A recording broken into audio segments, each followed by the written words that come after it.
a lot of this question for me about inclusion in the military is always about actually defining who is going to be excluded or who is worthy of being included. So anytime that government or big institutions are saying, oh, we're going to include these people, it's a way of saying we're going to include some of these people so we can say who we're not going to include. Theorist Akil Mbembe has talked about this idea of necropolitics, which helps me think about all this, that what we're told is that the government is there to keep us safe, keep things orderly, serve and protect, some shit like that, right? And that is part of this European history. But what Mbembe describes from a Global South point of view is that actually what governments are there to do today is to keep some people safe and protected and healthy, and to guarantee that other people die.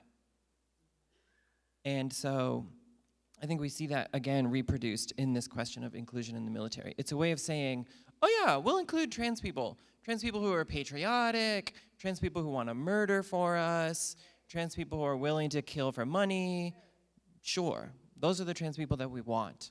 Other trans people, we will make sure that their deaths are not even investigated or reported, make sure they don't have jobs or housing. I think this is an existential crisis, and it's something that, you know, it's not queer people or trans people for our own liberation. It's like not, you know, tribal sovereignty and the rights of indigenous people for indigenous people. No, it's for the planet. I mean, the water protectors have been trying to teach us that, right? This is a death wish if we don't figure out how to get out of this way of thinking of deserving, undeserving, who belongs, who doesn't belong. I think at the root of this is challenging the whole system that has structured itself to determine who is worthy as a human being and who is worthy as capital. And that is rooted in this whole system of colonization and occupation. And it does, I think it does make me uncomfortable to have conversations with my family members who are in the military about you are a part of an occupying force globally that is literally doing to Black and brown folks around the rest of the world that was done to us, and it may have happened pre-1700s, but we're repeating the same behavior again. And so for those of us who consider ourselves anti-military and consider ourselves abolitionists, it is actually more important that we figure out what we're striving to build than it is for us to always be talking about what we're trying to tear down. No one is saying that trans people who are in the military and accessing basic services in order to live shouldn't have those services. I think what we're saying is that the military as a central institution of global oppression, you know, busy obliterating the world in service of US empire and corporate profit, should not be the way that people access those services. What I'm criticizing is an advocacy strategy that is pro-military and talks about trans people in the military in a way that ignores what the military is really like, both for people in it and people who's been in it. So in my view, we could have a robust trans movement, and many of us already do this, where we fight for the rights of trans vets to access things that they're being denied, where we fight for people who are facing violence and harm in the military or because they were previously in the military, and it doesn't have to be one that produces a fiction. So this is a debate I've had for years with people who run the LGBT pro-military service advocacy. I'm like, can't you just do that advocacy because we care about all those people who are currently and formerly in the military, but not do it in a way that promotes the military, right? Like there's been a huge history, as we've heard, of people in the military and formerly in the military opposing US military imperialism and fighting for the rights of vets and fighting against the privatization of the VA and all the other things we care about. Like, I was a poverty lawyer before this, and so many of my clients and people in my communities are people who are vets, who are suffering from extreme poverty, mental health issues because of their service. So I think that what we're talking about here isn't saying that people who have been coerced into joining the military because of poverty are doing anything wrong for doing that. It's not about like targeting people who are in the military who are vets. It's about asking why the most funded LGBT organizations have framed this in a way that lifts up stories like the ones Mattilda was showing, like the military is a vacation and a wonderful place to be trans and a great job,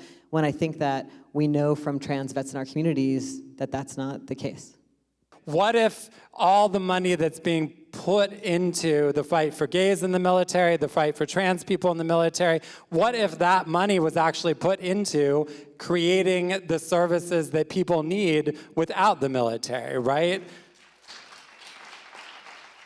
And I think instead of calling, for the necessity to fight in U.S. wars, all of us, queer, trans, everyone else, needs to be talking about the necessity to fight against U.S. imperialism, and that means centrally opposing the military. And I think if we take a look at the rhetoric around trans inclusion in the military, right, people say, or these institutions say to us, oh, well, there are more trans people in the military than any other employer, right? Never mind that that's a fake statistic pulled out of one demographic study, which was a general demographic study about trans people in general, where they had 70 questions. One of the questions was, have you ever been in the military?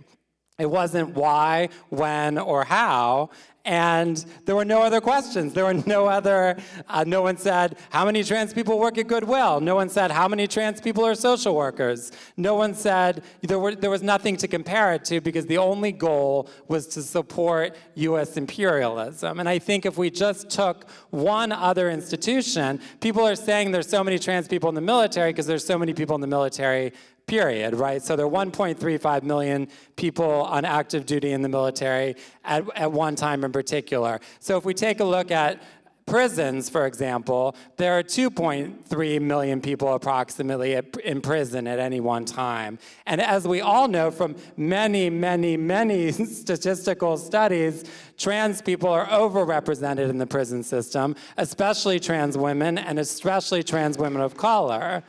And so what if we had a movement that instead of calling for the right for trans people to serve in unjust wars was about getting trans people out of prison?